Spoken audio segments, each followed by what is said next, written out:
सभी मित्रों को जय जय सिया राम। प्रभु श्री राम की कृपा हमारे सभी मित्रों पर बनी रहे, यही हमारी मंगल कामना है। हनुमान जी की व्रत कथा।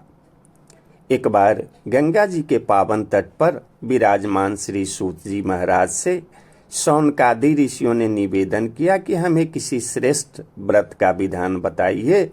श्री सूत जी महाराज बोले कि ऋषिगण, आपने बहुत सुंदर प्रश्न किया है। एक बार महर्षि वेदव्यास जी ने प्रथापुत्र युधिष्ठिर को गुप्त संपत्तियों के निधि स्वरूप तथा नष्ट राज की प्राप्ति करने वाला श्री हनुमान जी का व्रत कहा था। उन्होंने बताया कि यह व्रत भगवान श्री कृष्ण ने द्रौपदी के लिए कहा था। द्रौपदी ने हनुमान व्रत का आरंभ किया और उनका डोरा गले में बांध लिया। किसी समय अर्जुन ने उस सारे डोरे को बंधा देखा तो बोला, यह व्यर्थ का डोरा क्यों बांधा है? द्रौपदी ने मधुर शब्दों में कहा कि भगवान श्री कृष्ण के निर्देशानुसार मैं हनुमान व्रत करती हूँ, यह डोरा उसी का है। यह सुनकर अर्जुन क्रुद्ध हो गए और बोले, अरे वह बंदर तो हमारे रथ की ध्वजा पर निरंतर लटका रहता है, क्या तुम्हें क्या दे सकता है? श्री कृष्ण भी तो कपटी है, उन्होंने हंसी में ऐसा कह दिया होगा। अब तुम इस डोरे को उतार कर फेंक दो। द्रौपदी को अर्जुन की आज्ञा माननी पड़ी। उसने उस डोरे को गले से खोलकर उधन में सुरक्षित रख दिया। हे युधिष्ठिर, हनुमान जी के डोरे का परित्याग ही तुम्हारी वर्तमान विपत्ति का कारण है। उसी के फलस्वरूप तुम्हारा प्राप्त ऐश्वर्य सहसा नष्ट हो गया। उस डोरे में 13 ग्रंथियां हैं, इसलिए तुम्हें 13 वर्ष का वनवास भोगना पड़ा। यदि उस डोरे का परित्याग न किया तो यह 13 वर्ष सुखपूर्वक ही व्यतीत होते। जब व्यास जी ने यह चर्चा कर रहे थे तब द्रौपदी भी वहां मौजूद थी। उसने स्वीकार किया कि भगवान श्री वेद व्यास का कथन सत्य है। व्यास जी पुनः बोले कि हे युधिष्ठिर, यदि तुम इस व्रत कथा को सुनना चाहते हो तो ध्यान पूर्वक सुनो। जब श्री सीता जी की खोज करते हुए भगवान रामचंद्र जी अपने अनुज सहित ऋष्यमुख पर्वत पर पधारे, तब उन्होंने सुग्रीव के साथ हनुमान जी को भी देखा। और जब हनुमान जी ने उनके साथ मित्रता स्थापित की और बोले कि हे महाबाहो श्री रामचंद्र जी, मैं आपका कार्य करने को आतुर हूँ, आपका भक्त हुआ। पहले इंद्र ने मेरे हनु पर वज्र से प्रहार किया था, इसलिए पृथ्वी पर मैं हनुमान नाम से विख्यात हुआ। उस समय मेरे पिता वायु क्रोध में यह कहते हुए अदृश्य हो गए कि जिसने मेरे पुत्र को मारा है उसे नष्ट कर दूंगा। तदंतर ब्रह्मा देवताओं ने प्रकट होकर कहा कि हे अंजनी पुत्र, तुम्हारे लिए इस वज्र का प्रहार व्यर्थ है और तुम अमित पराक्रमी होकर अपने व्रत के नायक होकर राम कार्य को करो। तुम्हारे इस व्रत के करने वाले की सभी कामनाएं पूर्ण होगी।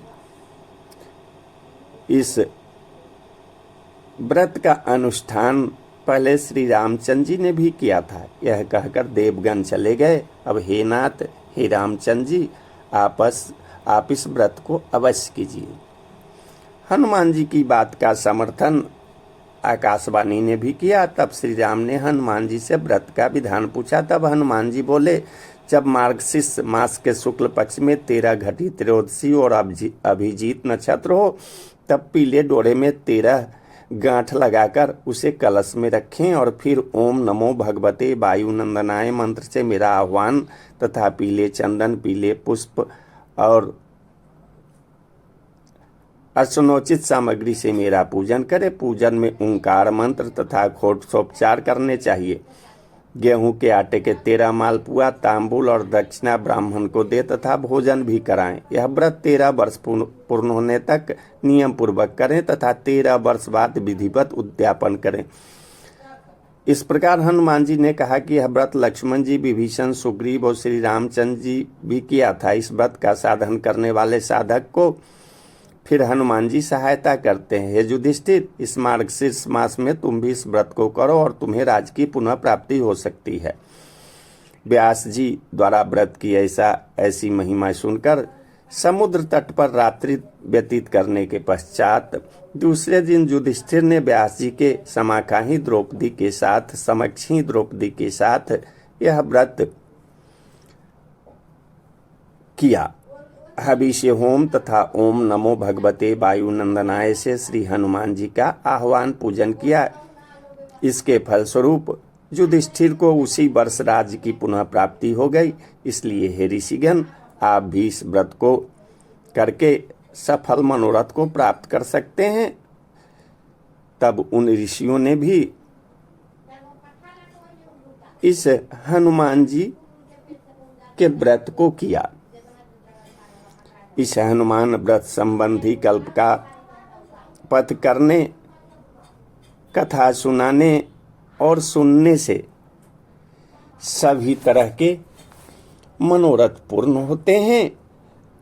तो बोलिए सियावर रामचंद्र की जय, अयोध्या राम लला की जय, वृंदावन बिहारी लाल की जय, पवन सुत हनुमान की जय, बोलो भाई सब संतन की जय।